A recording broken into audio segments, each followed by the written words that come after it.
Salut à tous et à toutes, bienvenue dans cette vidéo témoignage chrétien. Mon témoignage, c'est une première partie, je vais vous raconter ma rencontre avec Dieu et dans une deuxième partie, ce qui a changé depuis que je l'ai rencontré. J'ai grandi dans une famille chrétienne. Dès l'âge de 5 ans, j'étais à l'école du dimanche et j'y apprenais plein de choses, à dessiner surtout. Et en grandissant, j'ai suivi ma mère le dimanche matin au culte jusqu'à l'âge de 11-12 ans à peu près. Et puis petit à petit, les copains, les filles, les sorties sont devenus plus importants que le culte, que Dieu finalement dans ma vie. Et j'ai commencé à vivre une vie dans le monde. Je faisais du skate, ça me plaisait bien. J'ai commencé à fumer des cigarettes, puis dans le groupe il y en avait qui fumaient des joints, alors j'ai fumé avec eux. Puis j'ai fait des soirées, on buvait pas mal, on fumait aussi, le mélange des deux. C'était devenu ma vie jusqu'à environ 19-20 ans. En fait, jusqu'à ce que ça commence à me poser des problèmes avec la justice, parce que dans ce groupe-là, en plus du skate, il y avait des graffeurs. Donc, à mon petit niveau, je faisais des graphes aussi, je taguais. Et ça m'a amené à me faire interpeller plusieurs fois par la police, avoir des problèmes avec la justice pour possession de stupéfiants, consommation, dégradation de biens publics. Et je me suis rendu compte vers la vingtaine que je vivais plus du tout la vie que mes parents attendaient de moi, vu l'éducation chrétienne que j'avais reçue à la base. Et là, j'ai une prise de conscience et j'avais besoin de changer quelque chose dans ma vie. Mais je savais pas trop quoi. Et jusqu'au jour où en fait je sois pris en otage par un jeune de mon quartier qui me tienne en respect avec un couteau en me disant aujourd'hui tu seras mon chauffeur. Je vais aller récupérer tout l'argent qu'on me doit de la période où j'étais en prison, donc tu vas me servir de taxi. Et donc j'étais obligé en fait de suivre. Et dans cette journée un peu catastrophe, ça s'est vraiment mal terminé parce que je me suis retrouvé otage dans un appartement au milieu d'une cité où j'avais pas le droit de parler, et où si j'ouvrais la bouche, on m'avait dit qu'on me tuerait de toute façon. Voilà. Et puis malheureusement, j'ai pas su me taire. Quelque chose me révoltait dans cet appartement. Il y avait une pauvre jeune fille sur un matelas en sous-vêtements que tout le monde regardait là. J'ai voulu prendre parti pour elle en lui disant mais va t'habiller et en fait ça a déclenché la colère du propriétaire de l'appartement qui qui m'a tiré jusque sur le balcon et qui m'a dit je vais te jeter par-dessus le balcon. Et puis non, finalement, il s'est ravisé, il m'a attiré dans une pièce où il y avait rien, de quoi faire du repassage et une masse de chantier, un gros marteau pour ceux qui savent pas ce que c'est qu'une masse, dans l'angle. Et puis il l'a prise et il m'a menacé de mort en me disant voilà, je vais la lever au-dessus de ta tête. Si tu crois en quelque chose, prie parce que tu vas mourir maintenant. Et c'est ce que j'ai fait. J'ai dit, dans mon cœur, je me suis dit, Dieu, si tu existes, si ça a servi à quelque chose, si ça m'a appris quelque chose, ces années d'enfance à l'église, à prier, à croire en un Dieu, il faut que ça se manifeste maintenant. Et au moment où je me suis dit ça dans mon cœur, quelqu'un a fait éruption dans la pièce, a retenu la masse qui est tombée au sol et qui m'a donc pas frappé, qui m'a pas tué. Et cette personne m'a dit allez c'est bon, prends tes affaires et va-t'en, rentre chez toi, tu es libre. Et donc là j'ai réalisé que Dieu venait de me sauver la vie une fois, une première fois. Et donc ça m'a quand même fait réfléchir. J'ai repris ma vie en y pensant régulièrement. Et à cette époque-là, je faisais du skate et j'embauchais régulièrement. J'allais au travail en skate. Et je suis passé devant une zone qui était fréquentée par des squatteurs, des SDF, des toxicomanes. Et puis deux en sont sortis en me voyant et se sont mis à me courir après, je savais pas pourquoi, pour m'agresser probablement, gratuitement comme ça. Ou pour me voler mon skate, je sais pas ce qu'ils en auraient fait, peu importe. Et quand ils se sont mis à me courir après, moi j'ai accéléré, j'allais de plus en plus vite, mais ça n'a pas suffi à les semer. Ils m'ont fait un croche-patte, je suis tombé. Et quand je me suis relevé et que je me suis retrouvé nez à nez avec eux, ils étaient sur le point de mettre la main sur moi. Et j'en ai vu un des deux tétanisé par la peur, vraiment terrifié. Et il regardait derrière moi, et comme si quelque chose d'impressionnant était derrière moi. Et il a tellement eu peur qu'il a tapé sur l'épaule de son copain qui était avec lui et qu'il l'a vu aussi et tous les deux terrorisés ont fait demi-tour et sont partis en courant. Moi j'ai pas compris tout de suite, du coup je me suis dit c'est l'occasion pour partir aussi de mon côté. Et j'ai couru et au bout d'un moment j'avais vraiment ces paroles dans mon cœur qui me disaient apaise-toi, il n'y a plus aucun danger. Et donc je me suis dit, mais c'est dingue, Seigneur, c'est encore toi. C'est pas possible que ce soit autre chose. Qu'est-ce qu'ils ont vu? Enfin voilà, moi j'avais rien vu du tout. Bon, j'en ai pas fait plus cas que ça, mais j'ai compris qu'il s'était passé quelque chose d'inexplicable. Et j'ai compris surtout que pour la deuxième fois, Dieu était probablement intervenu. Bon, je continue à faire ma vie là-dessus et je change de travail et j'ai une opportunité avec mon père de devenir coursier sur Toulouse. Et donc je livrais des colis de toutes sortes et mon responsable m'appelle en me proposant une course très bien payée que tout le monde avait refusée parce qu'on était presque hors délai et donc je l'accepte. Pour ceux qui connaissent Toulouse, c'est une grande ville, on ne peut pas traverser Toulouse en 5-10 minutes, il faut facile une demi-heure. Et là je me suis engagé voilà, à y être dans les 10 minutes, 5-10 minutes. Donc évidemment, vous pouvez vous douter que j'ai roulé très très vite, que j'ai grillé pas mal de feux. J'ai eu un premier avertissement en passant sur une voie de bus, une patrouille de police m'a contrôlé en me disant vous n'avez rien à faire là. Roulez plus doucement, faites attention à vous, dans ce métier on sait que vous avez la pression mais c'est votre vie en premier et j'ai pas écouté, ils m'ont laissé partir sans me verbaliser et j'ai continué de plus belle, feu rouge, stop, sens interdit. Jusqu'au moment où je me suis retrouvé sur une grande artère toulousaine qui est la route d'Espagne, qui débouche sur le dépôt des bus de la Tisséo. Et lancé à 120 km/h, j'avais vraiment dans l'intention de griller le feu qui était devant moi, voyant aucune voiture me croiser à ce carrefour. Je me lance.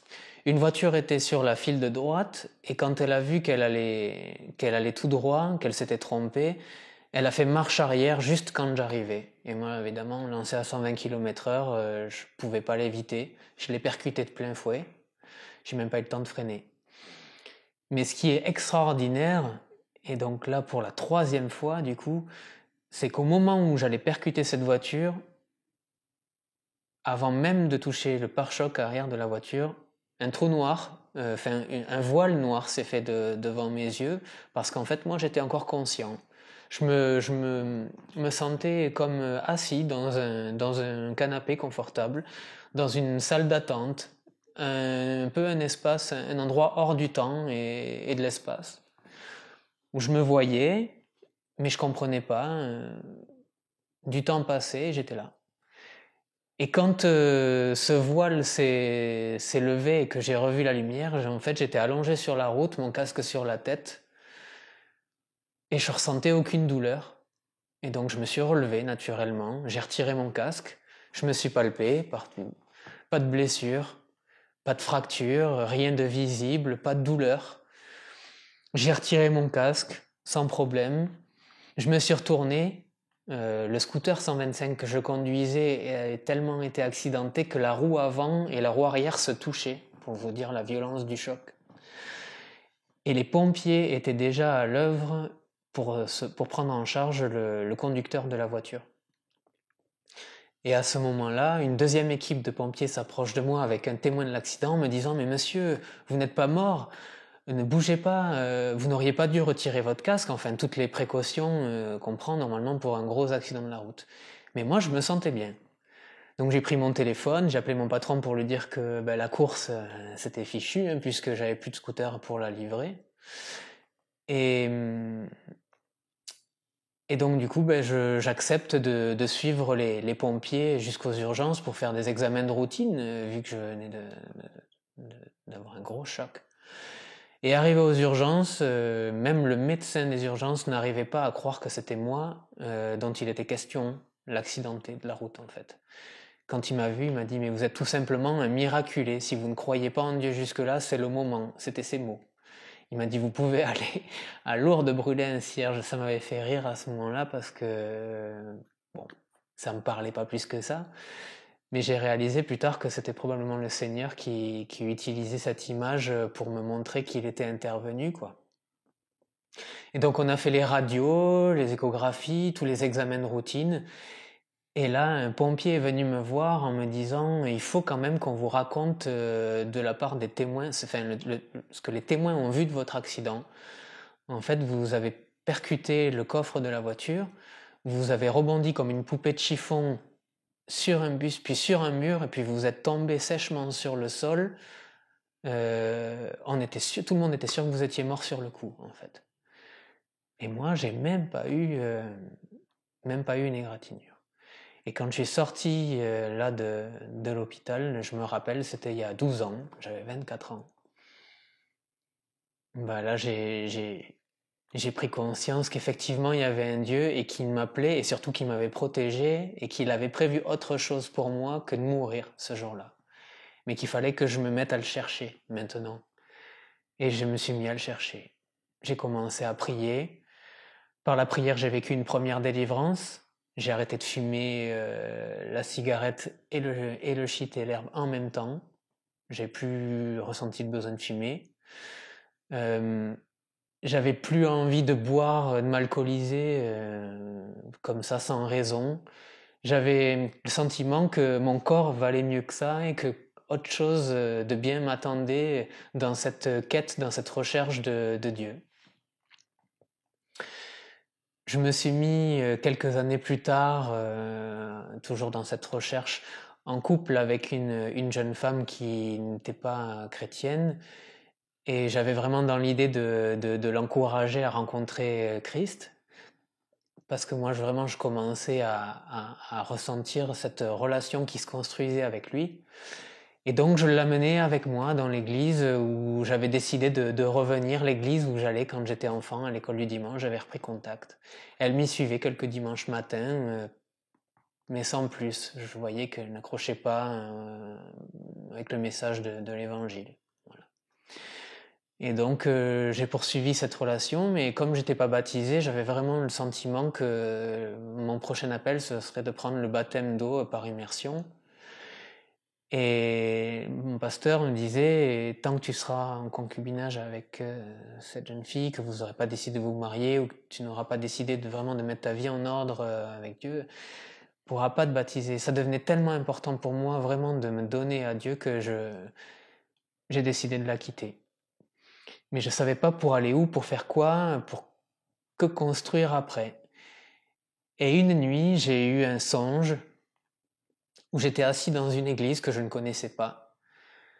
Et une porte s'ouvrait sur ma droite et une jolie jeune femme blonde venait me toucher le bras en me disant « Je voudrais que tu me fasses rencontrer Dieu. Je voudrais que tu m'enseignes ce que tu sais. » Et dans ce rêve, je lui disais « Oui, bien sûr, je t'y amènerai, mais d'abord il faut qu'on se sanctifie, il faut qu'on se purifie tous les deux. » Et dans ce rêve, on se lavait les mains, et après s'être lavé les mains, on avait les mains tous les deux rayonnantes de lumière, et en se prenant la main dans la lumière, j'avais le sentiment dans ce rêve que ça devenait ma femme, que ça devenait le premier disciple que j'allais faire pour Christ dans cette vie chrétienne, et aussi ma femme. Mais je ne voyais pas qui était cette personne. Je ne l'avais pas encore rencontrée. sur ce rêve qui était magnifique, je continue à remercier le Seigneur, à prier, à me réveiller la nuit pour prier, pour demander quel allait être mon avenir, qu'est-ce que j'allais construire après cette rupture avec cette jeune fille avec qui je vivais jusque-là. Et une nuit, je suis réveillé en entendant mon prénom, Yann, je t'appelle à Royan. J'ai dit Royan, je connais pas cette ville, je connaissais pas. J'avais déjà vécu un peu en Charente-Maritime, en Vendée, mais je connaissais pas la ville de Royan, donc j'ai fait quelques recherches et je me suis dit alors si Seigneur c'est ce que tu veux, je vais y chercher un travail et un appartement, mais je veux que ce soit toi qui conduises ces choses. Je veux aucune difficulté pour m'installer à Royan. Et dans la semaine qui a suivi, j'ai trouvé un emploi en CDI en tant qu'ambulancier sur Royan, et c'est ce que je fais encore aujourd'hui, et un appartement auprès d'une propriétaire adorable qui ne m'a rien demandé, qui a juste accepté que je vienne avec mes valises, et tout s'est fait très naturellement, sans aucune difficulté. Ça faisait donc 2-3 mois que j'étais arrivé sur Royan, et un jour donc je passe devant une église chrétienne, et puis donc je rentre, je me sens comme attiré, je rentre dans cette église, et quand je rentre, je ressens que c'est ici que je me ferai baptiser. Et donc je me présente à toute l'assemblée, au pasteur, et quand je rencontre le pasteur, je lui dis que je vais me faire baptiser, et immédiatement il me dit ça me ferait plaisir effectivement qu'on te prépare au baptême. Donc nous avons programmé mon baptême pour le 6 novembre 2016. On était à ce moment-là en juillet. Fin juin, début juillet. Et donc j'attends mon baptême en me disant, bon, ben, tout ce qui devait être accompli pour l'instant a été accompli, et j'ai toujours pas rencontré cette jeune femme. Et au travail, un jour, je fais la connaissance d'une de mes collègues, une jolie blonde, exactement comme dans mon rêve, le même visage, et qui me dit, au détour d'une conversation dans l'ambulance, je sais que tu es chrétien, et j'aimerais que tu m'enseignes ce que tu sais, et j'aimerais que tu m'enseignes la vérité, et comment rencontrer Dieu et avoir une vraie spiritualité, la bonne spiritualité. Et là, ça a fait tilt. J'ai revu mon rêve, j'ai compris que le Seigneur m'avait appelé non seulement à Royan pour vivre mon appel, mais aussi pour rencontrer cette jeune femme que j'ai pu amener au Seigneur, qui s'est faite baptiser récemment au mois de juin. Et je suis très heureux aujourd'hui même de pouvoir vous annoncer que depuis le 7 juillet de cette année, nous nous sommes mariés et nous vivons notre vie chrétienne à deux, puisque j'ai donc reçu le baptême d'eau par immersion dans cette église le 6 novembre 2016 comme c'était prévu. Et que le début vraiment de ma nouvelle vie chrétienne remplie du Saint-Esprit et des œuvres que le Seigneur voulait me voir faire et voulait nous voir faire, ma femme et moi, vraiment a commencé et les choses se sont manifestées, et ce sera le sujet de la deuxième vidéo. Je vous remercie d'avoir écouté mon témoignage, et je remercie le Seigneur de m'avoir amené aujourd'hui devant vous pour partager cette expérience et cette joie que j'ai de l'avoir avec moi au quotidien, et j'espère que vous serez nombreux et nombreuses à témoigner aussi en retour des choses merveilleuses que le Seigneur a fait dans votre vie. Soyez tous abondamment bénis, et pour ceux qui ne le connaissent pas encore et qui vont pour la première fois voir ce témoignage et qui seront conduits à rencontrer le Seigneur, eh bien, sachez qu'il y a de merveilleuses choses à vivre avec lui. Donc, foncez dans cette voie, vous ne le regretterez pas. C'est que du bonheur. Soyez bénis.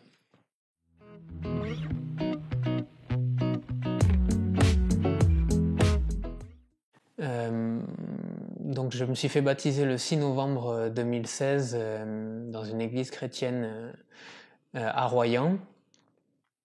Et pour faire suite à ce rêve que j'avais reçu, ce songe que j'avais reçu de cette rencontre avec cette jeune femme qui est devenue mon épouse maintenant, le songe se terminait par le départ de cette église. Et effectivement, c'est ce qui s'est passé. Après un culte du dimanche matin, j'ai ressenti le besoin de quitter cette assemblée pour répondre à l'appel de Christ comme on le voit dans les actes des apôtres, c'est-à-dire de sortir dans les rues, de proclamer l'évangile par-dessus les toits, de faire de toutes les nations des disciples. Alors pour l'instant, ça se passe surtout sur Royan et les villes alentours, mais je sais que nous sommes nombreux, des millions maintenant, à vivre cette vie chrétienne active dans les rues, à prier pour les malades, à chasser des démons, à partager l'évangile, à partager l'amour de Christ pour nous, pour la terre entière. Et c'est ce que le Seigneur, par sa grâce infinie, m'a permis de vivre jusqu'à aujourd'hui. J'ai eu l'occasion de rencontrer un jeune chrétien par un site internet qui avait déjà eu l'habitude de sortir dans les rues et de faire ce que moi j'avais à cœur de faire mais que je ne connaissais pas. Un jeune frère qui s'appelle Mathieu et que je remercie de m'avoir guidé aujourd'hui dans cette nouvelle vie chrétienne pleine du Saint-Esprit. Donc après cette rencontre et après qu'il m'ait expliqué que finalement par la foi et une fois qu'on avait le Saint-Esprit, il fallait vraiment faire le pas d'aller vers les gens, prêcher l'amour de Jésus, prêcher l'amour de Dieu, prêcher la vie éternelle, vraiment les merveilles de Dieu. Eh bien nous avons commencé, cet ami et moi, ce frère et moi, à marcher dans les rues de Royan et à se laisser porter vraiment, à se laisser guider parce que le Saint-Esprit attendait de nous. Et ce jour-là, ensemble, nous avons vu le Seigneur guérir par nos mains, oui, 4 ou 5 personnes. Dès la première journée, ça m'a encouragé à continuer. Et ce qui est bien dans les guérisons, justement, c'est qu'après, les gens sont tout de suite ouverts à l'évangile et comprennent mieux ce que les actes des apôtres racontent, ce que l'évangile raconte. Et comme je suis ambulancier, que je suis au contact des malades au quotidien, c'est mon travail, environ 10 heures par jour, 5 à 6 jours sur 7, j'ai vraiment un champ libre et beaucoup d'opportunités d'exercer ces dons que le Seigneur m'a donnés.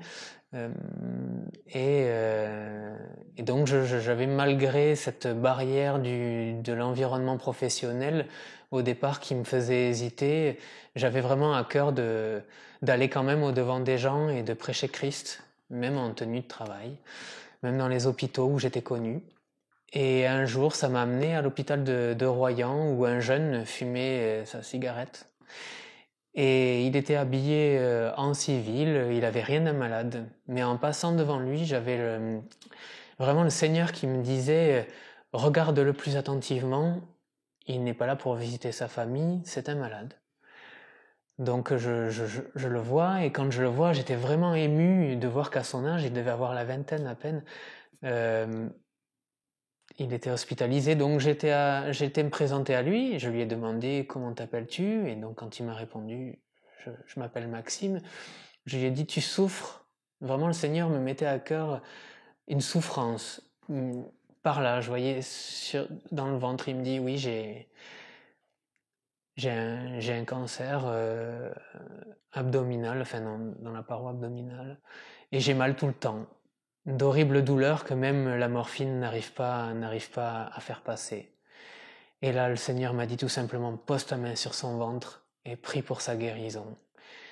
Et donc à ce moment-là, j'ai posé ma main sur son ventre et j'ai commencé à prier Jésus-Christ pour une guérison. Et je sentais sous ma main comme si ça bougeait, comme des bulles de gaz, des choses, ça bouillonnait sous ma main, c'était incroyable. Et j'avais vraiment cet amour, vraiment une décharge de puissance, d'amour qui descendait. Et au bout d'un moment, j'ai plus rien senti sous ma main, et quand je l'ai retiré, il a fait un bond en arrière surpris, en me disant « Mais t'es qui, toi ?» Et j'ai dit « Personne en particulier, juste quelqu'un qui est venu te montrer l'amour de Jésus-Christ et qui m'a amené, qui m'a poussé vers toi pour te soulager cette douleur. » Voilà. Il m'a dit « Mais c'est incroyable, ça fait des années que je pouvais plus dire ça et maintenant je vais te le dire, je n'ai plus mal. Je comprends pas pourquoi, mais je n'ai plus mal. » Il me dit « Regarde » et il montre son bras et effectivement il y avait un cathéter qui était posé là pour les perfusions de morphine. Et il me dit « J'espère que du coup on va pouvoir me le retirer. » Et donc je lui ai dit « Mais crois en Dieu maintenant, crois qu'il m'avait envoyé pour témoigner sa puissance et pour te montrer qu'il nous aime et que même avec ses douleurs, il peut se manifester et faire de grandes choses, des miracles. » Et voilà, on s'est quitté comme ça. Et dans le cadre de mon travail, 2 jours plus tard, j'ai été amené à revenir dans cet hôpital et il était sur le départ. Il m'a montré qu'on lui avait retiré le cathéter et ça faisait 2 jours qu'il n'avait plus de morphine. Les infirmières et les médecins qui le suivaient ne comprenaient pas ce qui s'était passé. Nous, on sait ce que c'est. Et ça a été vraiment le premier miracle de guérison que j'ai pu faire tout seul et qui m'a vraiment, vraiment renforcé en me disant que oui, c'est par la foi, quoi, tout est possible. Et dès lors, eh bien, avec ma femme, avec mes frères chrétiens, sur Royan, sur Châtellerault et les villes alentours, vraiment un réseau s'est tissé et régulièrement on se retrouve, on annonce l'évangile dans la rue, on réconforte les gens attristés, on continue à guérir les malades, on a vu des coudes fracturés être réparés instantanément, on a vu des mains crispées se détendre et retrouver leur fonction, leur mobilité complète instantanément, des gens qui étaient en colère contre Dieu être touchés par son amour et tomber et demander pardon et se repentir et donner leur vie à Jésus.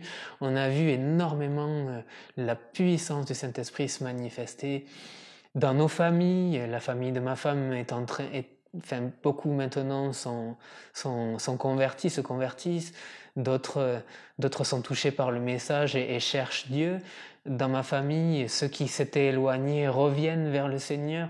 On voit vraiment la main qui est posée, voilà, du Seigneur sur nos familles et nos amis et sur cette ville de Royan. Des choses se passent extraordinaires.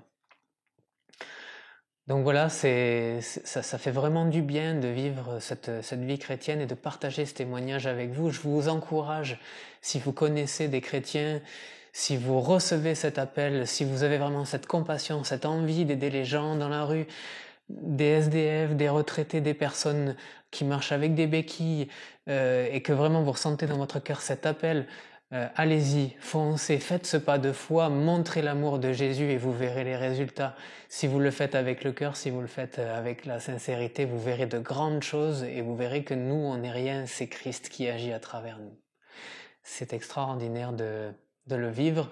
Et si c'est quelque chose qui vous touche, si c'est un témoignage qui vous donne envie de faire la même chose que moi, eh bien, si vous voulez, on peut prier ensemble pour que vous receviez vous aussi cette fortification, vraiment cette envie, cet talent pour être poussé, cette audace pour être poussé à aller vous aussi vers les malades ou vers les gens dans la rue, prêcher l'évangile. Donc je vous invite à prier avec moi. Père éternel, dans le nom de Jésus, ton Fils, mon Seigneur et mon Sauveur, je te demande d'envoyer des ouvriers dans la moisson, car la moisson est prête et les ouvriers sont peu nombreux.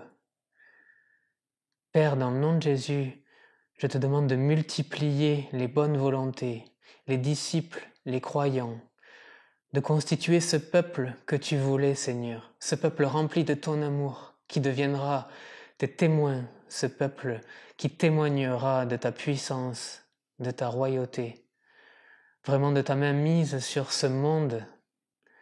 Malgré toutes les tempêtes, Seigneur, c'est toi qui règnes. Vraiment, Seigneur, je te demande d'encourager ces gens qui ont vu ce témoignage, ces frères, ces sœurs, ceux qui ne te connaissent pas, et qui, à travers ce témoignage, vont te rechercher, vont même se convertir, vont prendre le baptême. Seigneur, de leur donner le Saint-Esprit pleinement pour qu'ils puissent expérimenter et témoigner eux-mêmes de ce qu'ils auront vécu dans de prochaines vidéos, Seigneur. Au nom de Jésus, Amen. Eh bien, merci d'avoir suivi cette vidéo témoignage. C'est la fin de cette série de 2 vidéos. Je suis heureux d'avoir été utile et d'avoir partagé cet amour que le Seigneur Jésus a mis dans mon cœur pour vous tous. Soyez bénis. Au revoir.